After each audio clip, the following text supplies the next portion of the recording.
A big thing that this world supports and encourages is the idea of chasing your dreams. Most of today's youth wants to be rich and famous, and we have social media to thank for that. Not everyone wants to be the constant center of attention like in movies or TV shows, but some do. But people love their 10 seconds of fame online, on the news, or anywhere else. This idea of dream chasing is vanity. It's empty. I'd love for someone to tell me what they do after they reach and accomplish their dreams. Do they stay there? Do they hold on to the image that they've created of themselves for the rest of their lives? What is it that one does after they sacrifice their whole lives to make themselves into something that they've always dreamed of?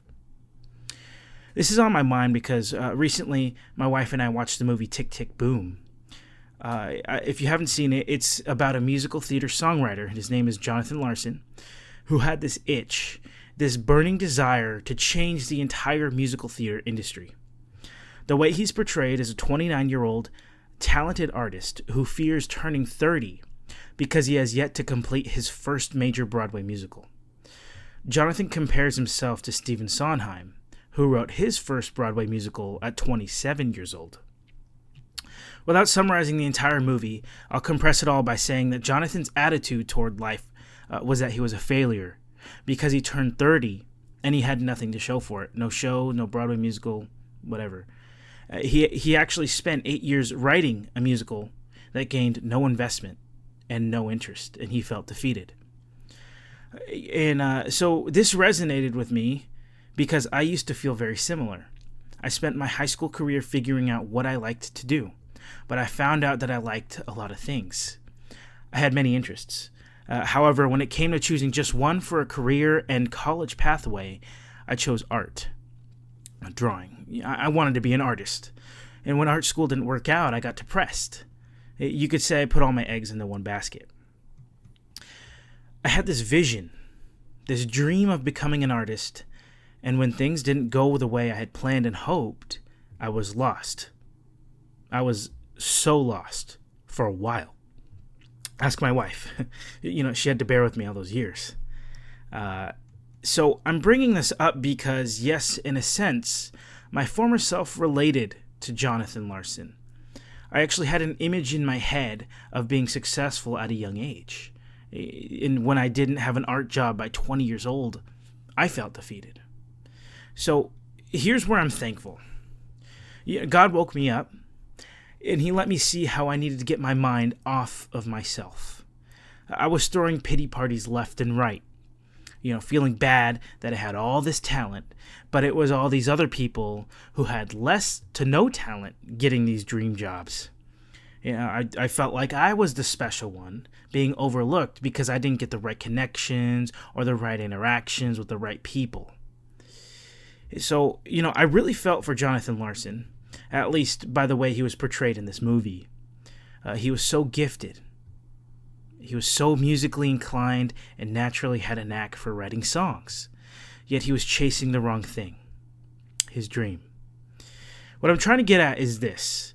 We need to be seeking God, not chasing dreams. When we chase our dreams, not only are we chasing after the wind, but we are looking to ourselves to make a life for ourselves, or in other words, living according to our own understanding.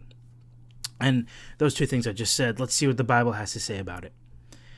2 Corinthians 10:12. For we dare not class ourselves or compare ourselves with those who commend themselves, but they, measuring themselves by themselves and comparing themselves among themselves, are not wise.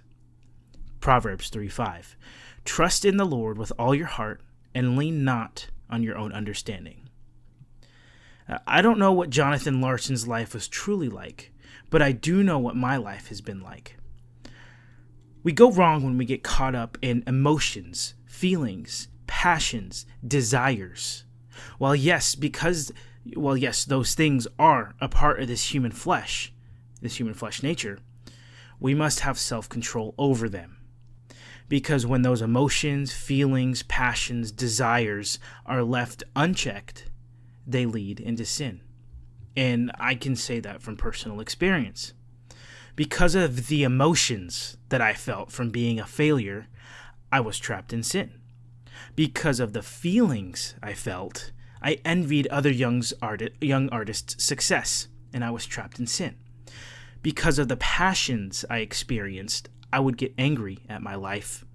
I was trapped in sin. Because of the desires that I sought after, I'd constantly stumble into sin, and I was trapped in it. But praise be to God for freeing me from all the bondage that I was in. I'm thankful to the Lord that He didn't let me waste my life chasing after an empty dream.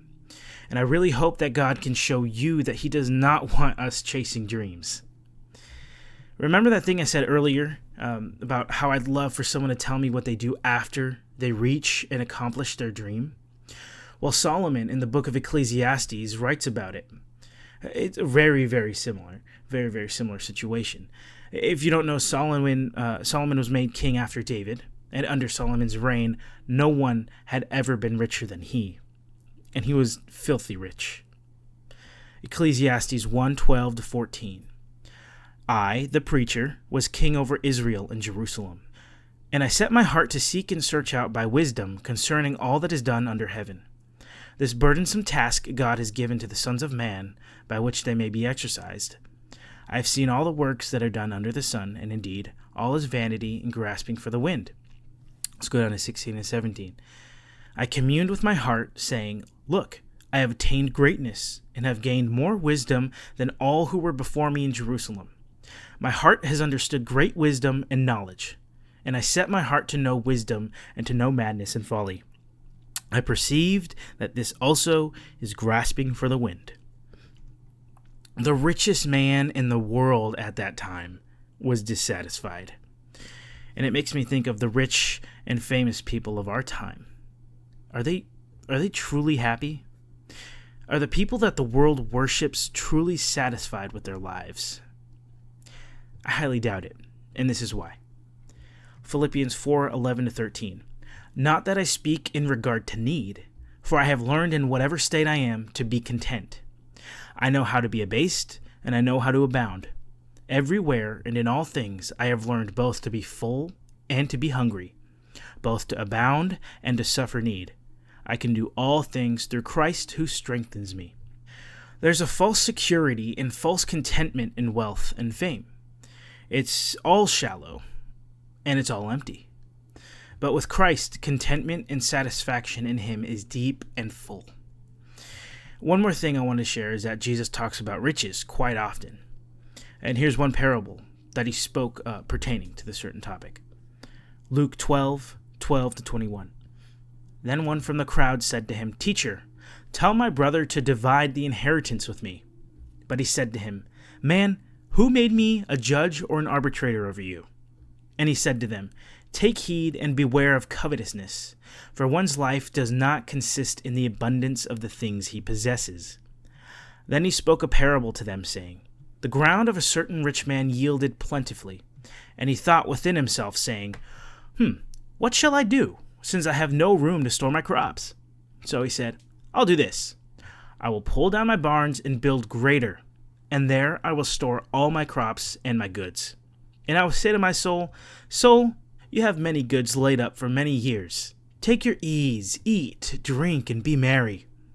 But God said to him, Fool, this night your soul will be required of you. Then whose will those things be which you have provided?